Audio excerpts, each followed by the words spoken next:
आज अपनी कक्षा 5 विषय हिंदी छठा पाठ स्वस्थ तन और सुखी जीवन पढ़ेंगे। यानी कि तन स्वस्थ होता है तो जीवन सुखी होता है। शाम हो गई। दादाजी चौक में मुड्डे पर बैठकर बच्चों को पुकार रहे थे, मगर बच्चे तो मोबाइल गेम पर डटे हुए थे। आखिर सुषमा ने उनके बीच जाकर कहा, अरे क्या मिल जाएगा तुम्हें इन खेलों से? दादाजी के साथ बैठो तो बात काम की सीखोगे। तोसी, बिट्टू, हनी तीनों चलो बाहर। हाँ मम्मी, आप सही कह रही है। दादाजी की हर बात पते की है। कल भी तो कहानियों में कितनी अच्छी बातें समझाई थी, तोसी ने कहा। और फिर उसके साथ तीनों बच्चे दादाजी के पास आकर बैठ गए। वे बैठे तो किराएदार के दोनों बच्चे खुशी और अनु भी पास आकर बैठ गए। उनके हाथ साफ नहीं थे, पाँव भी गंदे थे। उनको देखते ही दादाजी की भौहें ऐनक के फेरे से भी बाहर तक तन गई। वे कहने लगे, बुरी बात है गंदगी, अच्छी बात है सफाई। गंदगी बीमारी लाती है, सफाई हमें बचाती है। बच्चों ने खुशी और अनु की ओर देखा। तब तक वे हाथ पांव धोकर आ बैठे। दादाजी ने शाबाशी दी और बोले, साफ सफाई रखो भाई, अच्छी तबीयत हो उनके लिए साफ स्वच्छ रहना और वातावरण को भी साफ सुथरा रखना ज़रूरी है। तंदुरुस्त हो तो हमें सब कुछ अच्छा लगता है। हंसते हंसते मन करता है, रात को नींद अच्छी आती है और सुबह तरोताज़ा उठते हैं, हर काम फटाफट करते हैं, आलस्य हमारे पास तक नहीं फटकता। हाँ दादाजी, खाना भी अच्छा लगता है, बिट्टू बोला। बिल्कुल सही कहा तुमने, भोजन पचता भी ठीक है और भूख भी अच्छी लगती है।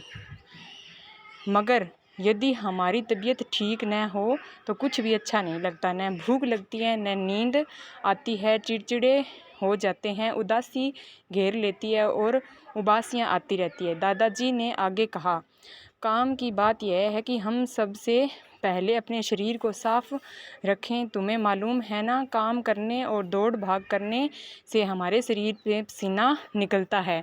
पसीने में धूल के कण मिल जाते हैं, मिल जाने से मेल की परत जम जाती है। इससे त्वचा के छिद्र बंद हो जाते हैं। उफ दादाजी, छी छी, पसीना तो बदबू मारता है ना, हनी बोल पड़ा। हाँ बेटे, इसलिए हम रोज़ाना नहाएं, हमें शरीर पर मेल नहीं जमने देना चाहिए। मेल जम जाए तो मोटे कपड़े से रगड़ कर उतारना चाहिए। और हाँ, सुबह उठने और शाम को सोने से पहले दांत साफ करना चाहिए। हफ्ते में 2 बार नाखून काटें, शौच के बाद साबुन से हाथ जरूर धोएं।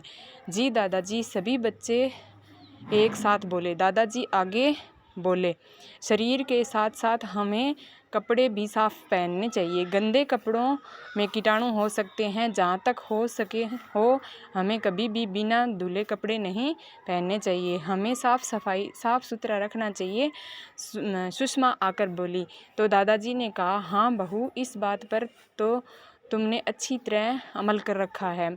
सुबह उठते ही झाड़ू लगाकर तुम फर्श को, दीवारों पर धूल रखी नहीं जमने देती हो। बच्चों को पता होना चाहिए कि गंदगी से कीटाणुओं के फैलने का डर रहता है।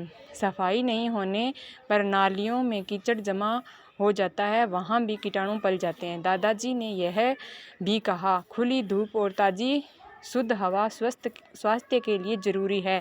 धूप में हमें विटामिन डी मिलती है, जो शरीर के लिए बहुत ज़रूरी है। हम तो पानी पीते हैं, वह शुद्ध हो, पानी को छानकर पीना चाहिए। पानी ऐसे कुएं का हो जिनकी रोज़ाना सफाई होती हो। तोसी बोली, हमें गुरुजी ने भी बताया था कि गंदा पानी पीने से हम बीमार पड़ जाते हैं। सही बताया तुम्हें, हमें बहुत सी बीमारियां तो अशुद्ध पानी पीने से होती है, हमें शुद्ध पानी ही पीना चाहिए। बातें हो गई हो तो खाना लगा दूं, सुषमा की आवाज़ आई। अरे यह याद आया बच्चों, हमारा भोजन भी शुद्ध, ताज़ा और पौष्टिक होना चाहिए। खुली हुई चीज़ें जिन पर मक्खियाँ भिनभिनाती हो कभी नहीं खानी चाहिए। फल और सब्जियों का उपयोग धोकर ही करने में समझदारी है। खुली चीज़ें और पहले से काट कर रखे फलों को खाने से बीमारी बढ़ने का भय रहता है। विद्यालय में मिलने वाली डी फार्मिंग की गोलियों से पेट की बीमारियां दूर होती है। आयरन की गोलियों में स्वस्थ तरोताज़ा रखता है। दादाजी कहते गए खाना लगा।